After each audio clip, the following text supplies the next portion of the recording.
Mona in California. You're on the Investigative Journal. Oh, hi, Greg. This is Mona, the grandchild and child of 3 32-degree Masons. Okay. And I object to the war, and I object to our controlled media and the hate speech laws. Okay. But I see these problems as coming from the House of Rothschild, not from Freemasonry.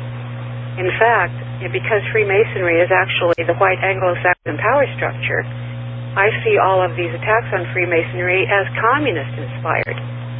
My question to your guest is, you criticize the Freemasons for elevating intellect to such a high level, and I wanted to point out that the reason the Masons did that is because they were protesting against the papacy that burned you at the stake if you didn't worship a God who tortured his own son to death to satisfy his need to punish sinners.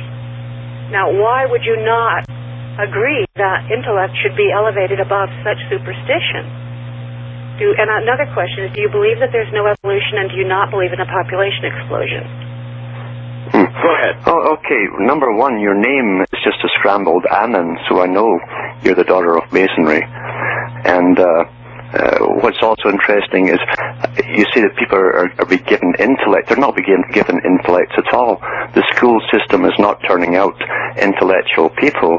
They're turning out zombies at the moment, and it's run by Masonry at the top. I agree, but I don't think it's run by Masonry, although it is in a sense, because I think that Masonry has been twisted by communism, which says that everyone should be equal. We shouldn't give different education to gifted children that we give. Yeah. Well, if you read Trotsky, his own book, it's called My Life. He tells you that he joined Masonry and that all the top communists were Freemasons. Yes, I agree with you that the Jews did infiltrate Masonry, which tried very hard to keep them out. Not at all, not at all. Because Masonry is an international brotherhood that takes everybody in. Hirohito of Japan, you'll find in Freemasonic books, was initiated into the Knights of the Garter by British royalty before World War II. I'm not saying they didn't make exceptions, but Freemasonry is a Protestant organization. No, it's not. No, it's not. No, it is not. Okay, what is it then? Go ahead. They give a branch to everybody. Even the Chinese have a branch of it. And they all have the top head. They're all controlled by the capstone. That's what the capstone stands for. If you're on one side of the pyramid, you can't see the other three sides. So you're saying there's American Freemasonry, Protestant Freemasonry, there's a Catholic one, yeah. Catholic one, a Hindu, I mean, as we go along. Yeah. And you find these guys, if you trace it, you can find that Freemasons in all. John Dewey, all these boys were Freemasons. They gave you the educational system. Yeah. Mona? Yes, but, well, first of all, there aren't three sides to a pyramid, there are four. There's actually more. Yeah. And I'm lost there. What do you guys mean? Well, he said that there were three sides to a pyramid, but a pyramid... No, I said if you're standing on one side, you don't see the other three. Oh, yeah, right. There's also another one below it, the base. Okay, now, what I'm saying is that it was clear in my upbringing that the Masons did not allow Catholics or Jews in because they didn't want to be... they did not want to be infiltrated with superstitious nonsense. They certainly did put intellect above everything else. Although they had a great affection for the ancient Egyptian traditions because, as you may not know, ancient Egypt that built the first pyramid was built by Anglo-Saxons. And well, I think you've swallowed an awful lot of the nonsense that comes with this, really. Well, you really have. This is all later propaganda that was put out in the last 100-odd years. And so have the Jews and the blacks and the Catholics. And the Polish people, too. Only been allowed in Masonry in the last 50 years since the Second World War, when all of the racial barriers were torn down. It's not true. The Rothschilds were allowed into the the English one, when they took over the Bank of England.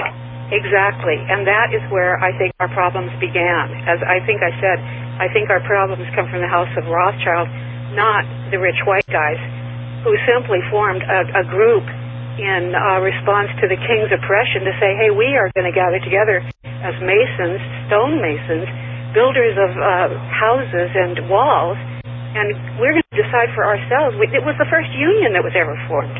The ancient Egypt was a socialist-run system.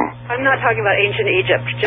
And the stonemasons there were all paid by the top guy of the state. The state paid them their wages. I'm talking about Freemasonry, which started in England and as the first union standing up against the king, who was running a feudal system. And they said, we're going to decide for ourselves what our standards are, and we're going to be so good that you're going to have to pay us. And we don't. This is the propaganda you've read since then. They came in the 1500s. They were preaching the same stuff then into Rosicrucian. The Rosicrucian movement gave you the Blue Lodge. I don't know what the Blue Lodge is. I do know that Rosicrucians believe that if you go into a meditative state, you can communicate with spirits. And I don't see anything intrinsically evil about that. Well, that's fine. You see, you're allowed to believe the propaganda that's given on a lower level.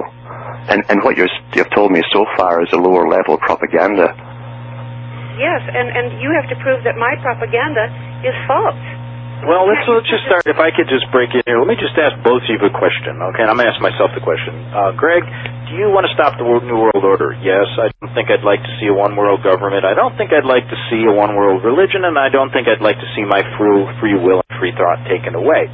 Now, let's go with my guest. Alan, what do you feel about that question?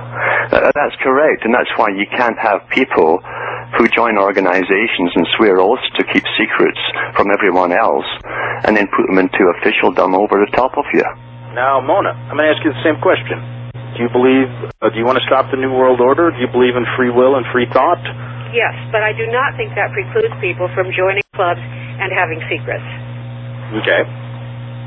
Well, there's your problem. Because we could go on for a while. That's your problem right there, yeah. Okay. Mona, thank you so much. You can call anytime. Let's move on. Joyce in Wisconsin on the Investigative Journal. Yes, thank you for your program. Okay. While you were speaking to the lady that was just on, I just wanted to add before I ask my question, my father was a member of the Blue Lodge of the Scottish Rite, and he read a book that a friend had given him before he died. I would say maybe it was about 8 years before he died. And the author's last name was Streeter. I was young, and I wasn't paying too much attention, but I do remember a little bit about what was going on. And the book was entitled In High Places, and my father was never the same. He was a secretary-treasurer for a lodge in a suburb of the city I grew up in, and he never did support going to the meetings or anything about Freemasonry. He just gave it up. He never attended any more meetings. And I was so thankful for that friend, whoever he was, to straighten my father out.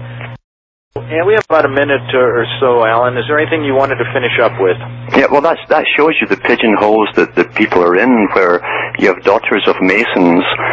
In my first book, they should read that, because I photocopy right out of their own charter books from the Grand Lodge of England that tells you that the female sects are simply there for show, and they're never given the real secrets.